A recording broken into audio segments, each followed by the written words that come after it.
ఏపీలో 2 నెలల క్రితం ఏర్పాటైన కూటమి సర్కార్ గతంలో జరిగిన తప్పిదాలను సవరించుకుంటూ నవ్యాంధ్ర నిర్మాణం కోసం తీవ్ర ప్రయత్నాలు చేస్తోంది.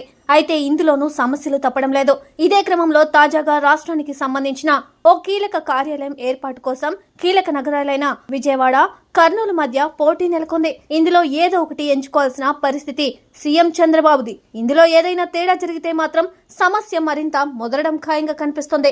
రాష్ట్ర విభజన తర్వాత కృష్ణానది జల వివాదాల పరిష్కారం కోసం బోర్డును హైదరాబాద్ లో ఏర్పాటు చేశారు. తెలుగు రాష్ట్రాల్లో ప్రవహిస్తున్న కృష్ణానది ఏపీలో తన ప్రయాణం ముగిస్తుంది. దీంతో చివరి రాష్ట్రమైన ఏపీలో కృష్ణా బోర్డు కార్యాలయం ఏర్పాటు కోసం గతంలో పలు ప్రయత్నాలు జరిగాయి. అయితే దీన్ని తమ ప్రాంతంలోనే, తమ నగరంలోనే ఏర్పాటు చేయాలంటూ ప్రభుత్వాలపై ఒత్తిడి వచ్చింది. ఈ క్రమంలోనే గత వైసీపీ సర్కార్ విశాఖలో ఏర్పాటు కోసం ప్రయత్నించింది. అయితే రాయలసీమ పక్కగా ప్రవహిస్తూ కృష్ణా జిల్లాలో సముద్రంలో కలుస్తున్న కృష్ణానది యాజమాన్య బోర్డును విశాఖలో పెట్టడం ఏంటనే ప్రశ్నలు వినిపించాయి. దీంతో అప్పటి జగన్ సర్కార్ వదిలేసింది. ఇప్పుడు కూటమి సర్కార్ ముందు మాత్రం విజయవాడ, కర్నూలులో ఏదో ఒక చోట ఏర్పాటు చేయాలన్న డిమాండ్లు వినిపిస్తున్నాయి.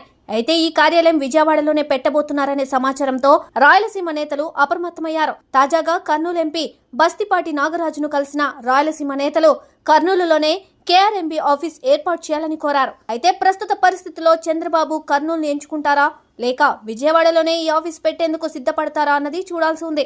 ఎందుకంటే గతంలో చంద్రబాబు రాయలసీమలోనే పుట్టినా ఆ ప్రాంతానికి ఏమీ చేయలేదని ఆయన ప్రత్యర్థులు ఆరోపించేవారు. ఇప్పుడు కేఆర్ఎంబీ కార్యాలయం విజయవాడలో పెడితే మరోసారి అదే విమర్శలు చంద్రబాబు ఎదుర్కోవాల్సి ఉంటుంది. దీంతో సీఎం నిర్ణయం ఏంటో తేలాల్సి ఉంది.